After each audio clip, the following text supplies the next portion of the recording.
Well, hello everyone. This is Jeff McNair again. I'm a professor of special ed, and we're doing the third of 3 videos about disability ministry, disability theology kinds of things. Just as an aside, at the end of this video, at the very end, there's going to be a link, and there's a link to my email. I would encourage you to shoot me an email if you have any questions about anything. I'd love to help you. There's also videos and articles, and they're all free. And then also, there is a link to some curriculum that I've developed for adults with intellectual disabilities about different Bible verses. There's one curriculum that's free. There's others that are on Amazon. Don't pay for them. If you want one of those curriculums, send me an email and I'll do my best to try to send you a PDF version of that you can use. So please don't pay for anything that you would see on that website. All right, so let's think about then taking this just a little bit further and thinking about building a community that includes people with disabilities. One of the things that's difficult is the language that's used relative to individuals with disabilities. It's like a moving target, you know. Just when you think you've landed on one word, that becomes inappropriate, and then you learn another word. Well, one of the words that I've always struggled with is the word special. Okay, now let's think about that a second. We use special. Now, if I said, you know, Pastor Paolo's here. If I said to you, Pastor Paolo is a special pastor, and he really is, you would say, oh my goodness, I need to go hear him speak. I need to go hear him preach. But if I just said, I have this friend named Paolo, and he's special, it's immediately like, whoa, okay, well, I don't want to go near that person because they have some sort of issue, some sort of problem, right? And it's fascinating how we've taken that word that should mean something that's really cool, that's really unique, and we've changed it into a word that means I want to distance myself, that there's something wrong with that person. And it's something to think about in the context of using that word. Am I saying to you, never use the word special? I'm not saying that. But it's important to recognize the impact that that word can potentially have on people. I'm doing a lot of writing right now about trying to facilitate social change. Social change in the broader secular world, but also potentially as it would impact the Christian community. And I've come up with this idea of saying a catchphrase that would go along with these things that I'm trying to facilitate is a phrase, put it on a ball cap or a t-shirt, and the phrase would be, nobody is special. Okay, now think about that, right? Nobody is special. What am I implying about that? We're all the same. Right? We're all the same, because as soon as I call you special, that gives me an excuse to distance you. So I'm trying to use kind of a phrase that would kind of turn people's thinking around. What do you mean nobody's special? Oh, that's what you mean. We're all the same, right? We're all equal. I'm not going to call you something that's going to cause me to distance you. A second thing about this then is when we're thinking about ministry and churches. Okay, let's think about that a little bit. Do we want something that's separate, or do we want something that, once again, is inclusive? Oftentimes when we think disability ministry, we think we want this special separate program. And it's actually interesting in interacting with churches. You'll have some small church, and they have, I don't know, maybe 100, 150 people that attend the church, and there's a handful of folks with disabilities. Well, they don't have enough people with disabilities to kind of have a separate ministry for them. So the people are just integrated into the larger church, right? But it's almost like that small church is saying, oh, we're aspiring for the day when we can have a segregated ministry. And don't hear me wrong. There is a ministry that I facilitate at my church, which is a ministry that people can choose to go to. They are involved in the regular worship service and whatever. And on Good Sunday, we'll have 80 or 90 people with various disabilities who come. But there's a degree to which that, even though that is something that you can choose that intentionally includes people with disabilities, if there's 80, 90 people there, a third of them are people without disabilities who are choosing just to be there because they enjoy the ministry, or they enjoy the worship, or they enjoy the teaching, whatever it might be. So it's something to think about. Are we creating a church where everyone is a part? Or are we creating a church where the ministry for people with disabilities separates them? One of the articles that you can download for free is called "What Would Be Better?" What would be better? And one of the points I make in this article is that there are oftentimes we have the best intentions, but we'll develop ministries that are segregated. And so if you think about the typical church, like this church, when do most people come? Most people come, I would assume, on Sunday. That's when most people go to church. Maybe there are other activities, I get it, but most people come on Sunday. Well, imagine if most people in this church come on Sunday and the time when the people with disabilities come is Wednesday or Saturday. I've immediately created a segregated setting for people with disabilities. And not only have I created that where I'm segregating those people, I'm communicating to the larger congregation that they don't need to be here at the same time you're here. They have nothing to contribute to you. There's no reason for you to be together. And nothing could be further from the truth under the sovereignty of God, right? Under God's sovereignty, He has created those folks to be among us. And the things that we learn and the changes that develop in us are part of what He wants to cause to happen. And when we say the disabled folks meet on Wednesday, we are totally frustrating God's plan of including people and having the ability to benefit one another. It's something that's really important that we need to think about. Now, the other thing about it is, can I take someone who's special or who's called special and create something so that they're no longer special? Yeah. Think about this. This is so cool. This is not my idea. I learned this from something that I read. But the thing that's fascinating is some of you are old like me and you can remember when churches just had steps going in. Okay, if you had churches that had steps going in, that people who used wheelchairs needed assistance, so they were special. Those special people, we had to carry them in up the steps, right? Well, nowadays, a big, beautiful church like this one, you got ramps, you got elevators. So if I'm a person with a wheelchair, I'm not special anymore. I can access the church as good as anybody else, right? So I'm not special. And that's beautiful, right? I just go into church with my friends. There's nothing different about me on some level. Now, those of you who use wheelchairs may say, yeah, there's many other things that still need to be addressed, and I would not argue with that. But the point I'm making is we can make changes in the environment such that things that cause somebody to be considered special are no longer there, and so that persons no longer have to be special. They can just be like anybody else.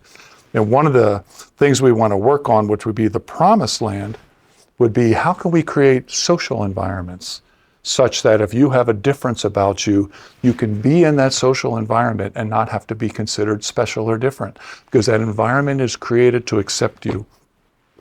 The picture on this slide, I absolutely love. I wish I could remember where this church is, but it's a church that's in China, and I don't speak Chinese, but I was told that ramp on the outside there, it goes up on either side to enter the building.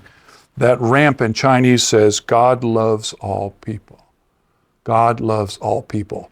If I'm going by there in a wheelchair, I'm going to say, these people have anticipated me being there.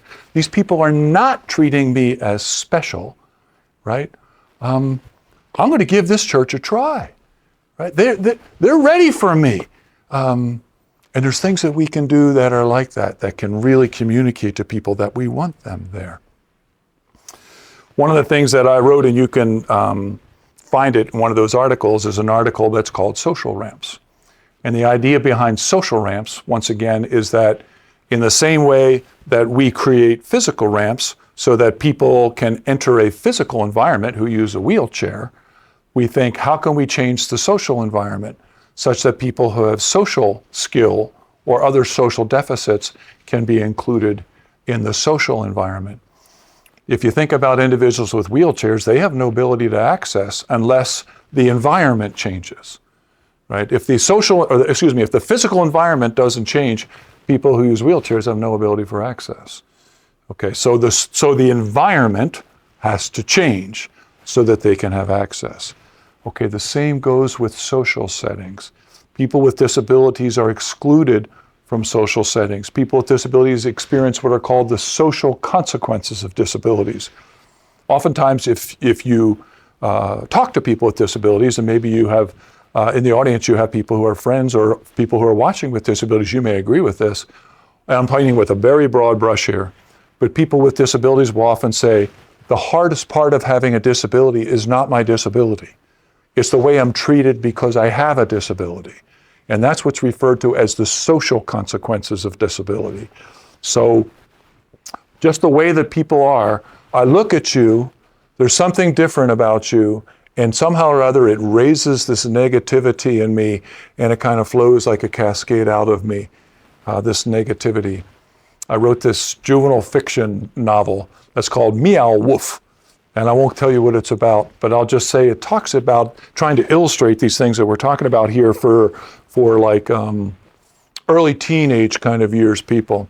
It kind of points at that we all carry this thing inside us that in the book I called the grumble. We have the grumble in us. And when I'm with people who are like me and all the same, I don't feel the grumble. But all of a sudden I see someone who's different.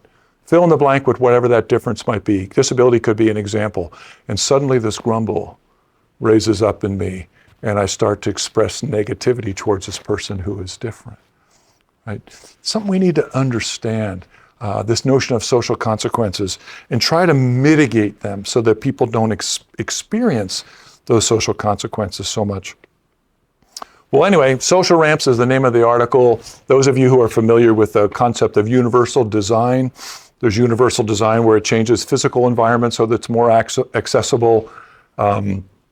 There's universal design for learning where it changes educational settings so that they're more accessible so that people can learn.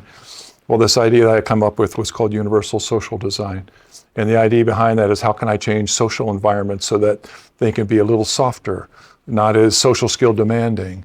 And so people would have more access to social skill environments. The bottom line with social ramps, too, is once again an idea I got from Dr. Wolfensberger, the incredible theorist in intellectual disability.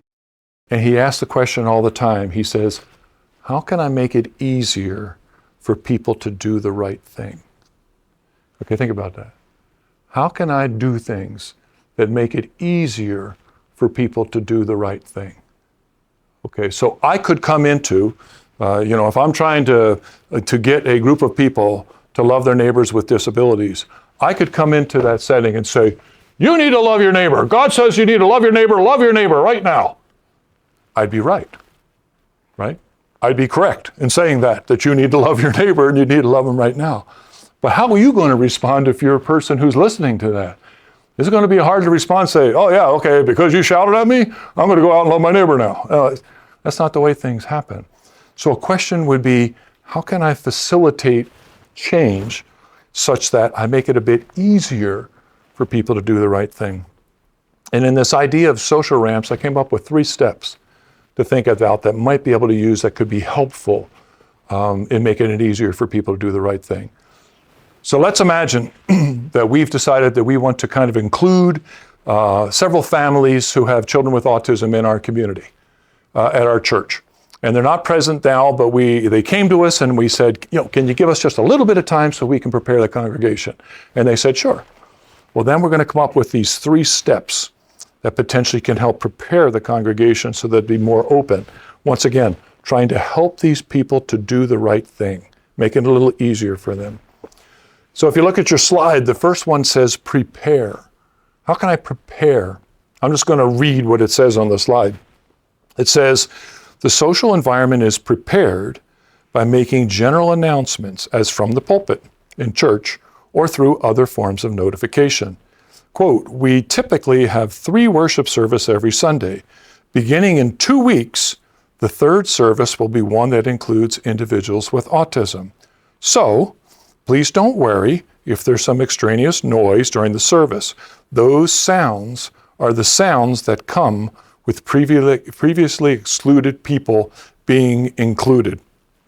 Like I say, I've gotten to teach all over the world. One of the funniest things was I was in Northern Ireland, and I love being in Northern Ireland, and I could be very confrontive with the things that I teach. And I said to the pastor of the church, I said, how confrontive do you want me to be? And in a typical Northern Ireland fashion, he said, punch me in the nose. And I said, okay, you asked me to punch you in the nose. And so I was very, very direct with that. And at one point during my talk I was giving, I said, everybody listen a second. And it was silent like that. Everybody listen a second. That's what it sounds like when you exclude people who have been devalued, who have disabilities or other kinds of issues, right? Ouch. But that is true. That's exactly what it sounds like. It was funny afterwards, the pastor, he was lovely.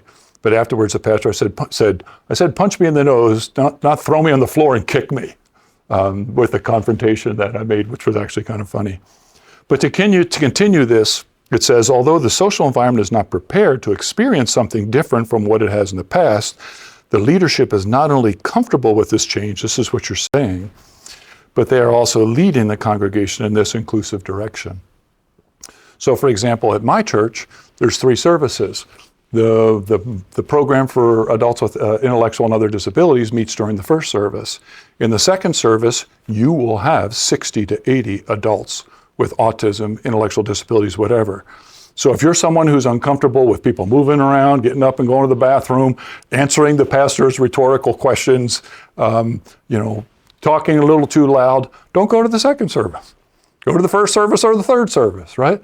Once again, making it easier for you to do the right thing. But it's amazing the things that happen with these people. So one of the cutest things ever is that, the adults with intellectual disabilities will always sit in the front row, which I think is brilliant because the pastor now is teaching, and he's teaching with all these people with intellectual disabilities, which is difficult to ignore. But one of the things that's so funny is, here you go, get ready, I'm going to do some dancing here. The thing that's so funny is that there'll be some kind of rocky music, and the people are dancing and moving around and whatever to the music, right? But the thing that's so cute is you'll see the pastor, and he's kind of like, it's almost like he feels like, I'd almost like to dance too, but maybe perhaps he just doesn't feel like it would appropriate or something like that. But it's kind of like the presence of these people like opens a window and the fresh air flows in. And so I can feel a little more comfortable with, not having to be perfect with my social skills all the time, or getting up to go to the restroom or something like that. There's a church, if I told you the name of the pastor in Southern California, you likely would know the person. But I'll never forget, I'd go to that church with people with disabilities, and there was a sign on the pew that says, if you have to get up and use the bathroom, don't come back. Right? Why? Because this worship service is so fragile in the way that it's set up that you can't leave and use the bathroom and come back. And with a lot of individuals with disabilities who, because of the medications that they're on or whatever, they can't sit still for that long without having to use the restroom. And so they would not be able to be a part of that. So it's something to be aware of that's really important. The next part of the social ramps kind of universal social design idea of creating these ramps is that, so now I've prepared you, okay? So be ready. In a couple of weeks, we're going to have people with autism here and their families. Just want to be prepared for that. Okay, so now you've heard that. The next thing would be to educate. On the next slide, it says, because this change will be unfamiliar and perhaps strange, education is provided in a variety of ways to help people in a variety of ways to help the social environment to be more open and accepting. Perhaps we learn about the communicative intent of behavior. So when you're interacting with people with autism, if you kind of bottom lined what autism is, it is a communication disorder. And the more severe the communication disorder is, the more where people aren't able to use, language, can't speak or whatever. And the more mild it is, they just don't understand subtle things, like subtle cues that people will give.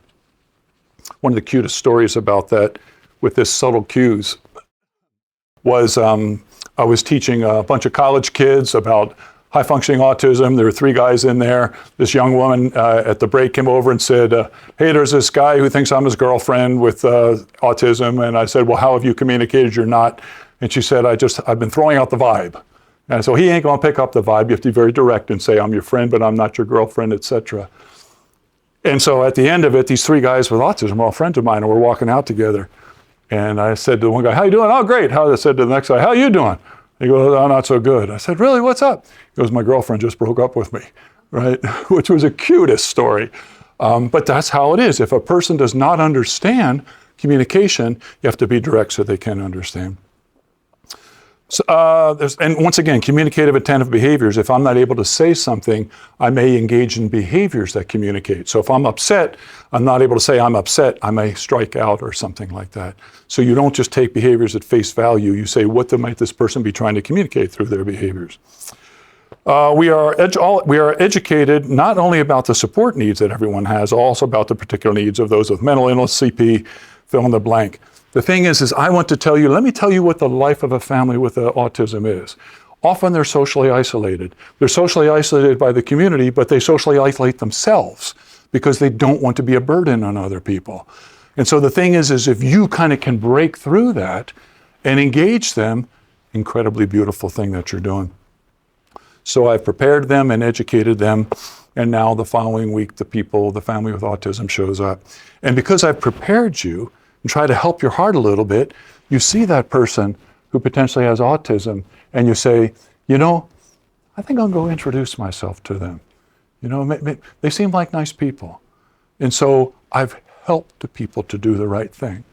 Instead of, you need to love your neighbor, I've helped them to do the right thing, which is an important thing to do. 3 quick tips on getting started. The first thing is a practical consideration. What do you need? You need a room and you need some volunteers. You need to kind of anticipate people's presence as much as you can.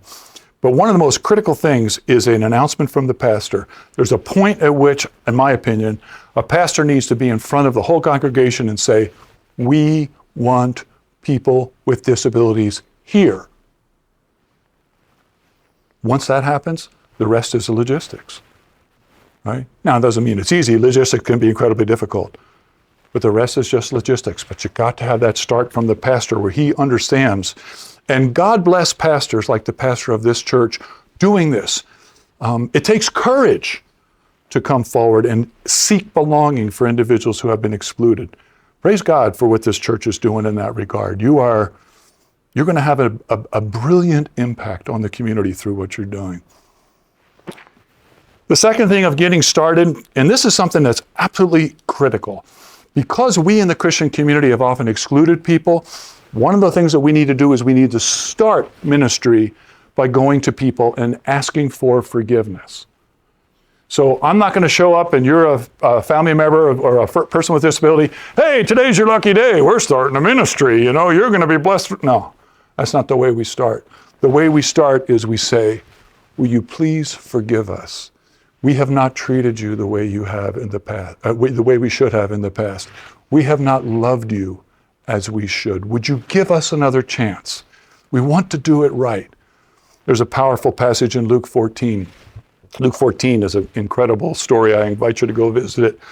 But there's a part there where there's a banquet, and the bridegroom is sending his servants out to get people to come to the banquet. And there's still room. And there's kind of almost an implication that some of the people don't want to come. Why would they not want to come to the banquet? Because they don't trust the people, right? So the person comes who's poor or disabled, whatever, and they show up at the banquet, and it's almost as if they're worried they're going to say, oh, you really thought we wanted you here? Oh man, everybody look. And let's all laugh at him that they thought that that's what we wanted. So people don't trust us. People don't trust us. And so the passage says, the master told his servant, go out to the roads and country lanes and compel the people to come in that my house will be full. What does compel mean? Does it mean I'm going to grab them and carry them in? No. Compel means I'm going to convince them through argument. So I'm going to go to these people and I'm going to say, listen, we have not loved you as we should. We have kind of repented before the Lord that we need to love better than we have. We get it if you don't trust us. Would you give us another chance? Will you give us another chance? I can't tell you how many times where I've talked to families and I've said that exact thing. Please forgive us. Will you give us another chance? And their response is, I've been waiting for this. I've been waiting for people to come and apologize for the way that we've been treated. Describe what you plan to offer, and that's a good start. When you're creating a social environment, you want to anticipate the social consequences of disability as much as you can, prepare people for that. There's an article that you can download that's called Social Healing. And this takes all of this Wolfensberger, once again, that I've mentioned several times already, describes very specifically the social consequences of disability. And I've shared those consequences of disability in 25 countries around the world. And in every country, they say it's true here. So he's gotten onto something that's really, really true. He describes these social consequences, which are, he calls them the wounds, the 18 wounds. Well, the thing is if we're aware of those social consequences, we can develop a ministry where we're specifically going against and addressing those wounds that people experience. The article that I wrote that you can download is called Social Healing. And then that slide, it says, the things that you can do that would go against these social consequences that people have experienced. So you're going to hear the positive end of something which is a negative social consequence. So as we've already stated, if I want to do social healing, I can invite a person to friendship. I can treat them according to their chronological age, not treat them like a child because they're a person with intellectual disability. I can treat them as equal. I don't distance myself from them. I give them autonomy so they can make decisions as themselves. I treat them as they're fully human. I invite them and facilitate their belonging. I address issues of material poverty that they might face. And then I actually do physical protection. The thing I want to do also is develop their gifts. One more quick story, just to kind of note, to describe the idea of the gifts. There was a woman in my church, or there were people in our church, I was trying to get them to pray. They'd hear a pastor pray, intellectually disabled, and they'd say, I can't do what they do because it was so beautiful and so profoundly spelled out. And then I turn to a person with disability and say, would you pray? And they say, I can't do that. And so I taught them the prayer, help me. Or I taught them the prayer, help Moses, right? And that is an absolutely perfect prayer. If you look at the scripture, it says, I'm not impressed with your many words. I know what you're going to say before you say it, and you don't even know how to pray. The Spirit needs to groan on your behalf. So help me. So to kind of fast forward, there was a woman in our group with severe intellectual disabilities, and whenever I go on trips like this, I would ask them to pray. And she said, I pray you, Jeff. And I said, thank you. And she goes, no, I pray you now. And I said, okay. And I sat down in front of her, and she put her hand on my head, and she said, help Jeff. Help Jeff. Help Jeff. Amen. My gosh, incredibly beautiful, right? That there's this woman that I've kind of removed these kind of things that says she has nothing to offer and allowed her to express her gifting in that way. Incredibly beautiful and powerful. And I got her to pray for me all the time after that. The very last slide. I want to say thank you for listening, but then once again, if you look there, there's my email, jeffmcnair@gmail.com, and my website's jeffmcnair.com.